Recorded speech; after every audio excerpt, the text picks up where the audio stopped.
সীমিত যে রিসোর্সেস আছে এটার আমরা সর্বোত্তম ব্যবহারের মাধ্যমে আমরা চেষ্টা করছি জনজীবনে একটু শান্তি এবং একটু শৃঙ্খলা ফিরিয়ে আনার জন্য। ঢাকা বিশ্ববিদ্যালয়ে যে অনাকাঙ্ক্ষিত ঘটনাটা ঘটেছে তোফাজ্জল হত্যা, এই তোফাজ্জল হত্যায় জড়িত থাকার পর থেকে আমাদের পুলিশ তৎপরতা অব্যাহত ছিল। বাকি যারা এর সাথে জড়িত তাদের গ্রেফতারের জন্য আমাদের তৎপরতা অব্যাহত আছে। আমরা সর্বোচ্চ গুরুত্ব দিয়ে আমরা এই মামলাটা তদন্ত করছি। আমাদের ঊর্ধ্বতন কর্তৃপক্ষ বিভিন্ন অংশীজন যারা রয়েছে, যারা বাস ট্রাক মালিক সমিতি আছে, তাদের সাথে নিয়মিত বৈঠক করে যাচ্ছেন এবং এই সংক্রান্তে আমরা তাদের করণীয় আমরা তাদেরকে বলছি এবং একই সাথে তাদের কোনো যদি পরামর্শ থাকে সেটাও আমরা মনোযোগ দিয়ে শুনছি। কিভাবে আমরা নগরবাসীকে একটা সুন্দর এবং সুশৃঙ্খল পরিবেশ আমরা দিতে পারি সে ব্যাপারে আমাদের চেষ্টা চলছে। 25 বছরের ওয়ারেন্টিযুক্ত দীর্ঘস্থায়ী দরজা প্রোটেক্টর, আধুনিক ও মজবুত দরজা।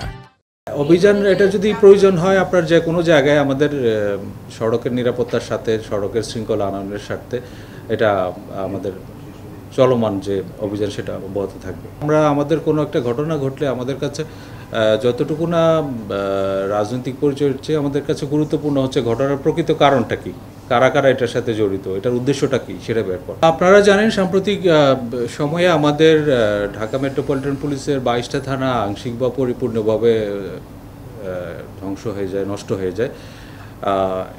এছাড়া আমাদের আরও কিছু পুলিশ স্থাপনা সহ প্রায় 216টি স্থাপনা আমাদের ক্ষতিগ্রস্ত হয়। আমরা খুব চেষ্টা করছি খুব অল্প সময়ের ভিতরে এসব স্থাপনা সংস্কার করে আবার আগের অবস্থায় ফিরে যেতে। তথাপি আমাদের যে পুলিশি যে সেবাটা সেটা অব্যাহত রয়েছে। পুলিশের কাছে মামলা করতে বা জিডি করতে কোনো সমস্যা হচ্ছে না।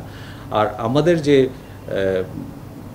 সীমিত যে রিসোর্সেস আছে এটার আমরা সর্বোত্তম ব্যবহারের মাধ্যমে আমরা চেষ্টা করছি জনজীবনে একটু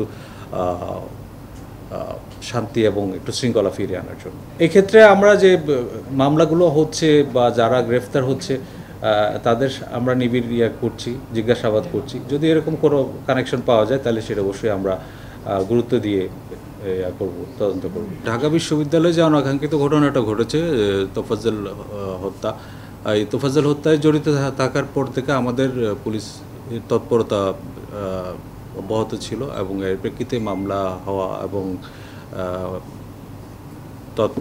পরবর্তী যে ঘটনাটা হয়েছে, মামলা হওয়ার পরে আমাদের ঊর্ধ্বতন কর্তৃপক্ষ ঘটনাস্থল পরিদর্শন করেছেন, লাশের সুরতহাল প্রতিবেদন তৈরি করা, তারপরে ঢাকা মেডিকেল কলেজে আপনার ময়নাতদন্ত শেষ করে তার মৃতদেহ আত্মীয় স্বজনের কাছে বুঝিয়ে দেওয়া, সব ক্ষেত্রে আমাদের সংশ্লিষ্টতা ছিল। এবং যখন আমাদের যে 6 জন ছাত্র যারা আমাদের কাছে হস্তান্তর করা হয়েছে তাদেরকে গ্রেফতার করে আমরা আদালতে সোপর্দ করি এবং আদালতে তারা স্বীকারোক্তিমূলক জবানবন্দি দিয়েছে। ইতিমধ্যে আমরা হয়তো আপনারা জেনেছেন ঢাকা বিশ্ববিদ্যালয়ে তারা নিজস্ব একটা তদন্ত কমিটি গঠন করেছে এবং তারা কিছু ফাইন্ডিংস তাদের মধ্যে দাখিল করেছে। তো আমরা তাদের সাথে নিয়মিত যোগাযোগ রাখছি এবং তাদের সাথে যোগাযোগ রেখে তাদের যে সাজেশন বলেন, তাদের যে পরামর্শ অনুযায়ী আমরা যে বাকি যারা এর সাথে জড়িত তাদের গ্রেফতারের জন্য আমাদের তৎপরতা অব্যাহত আছে। আমাদের তদন্তটা আসলে এখনও চলমান রয়েছে।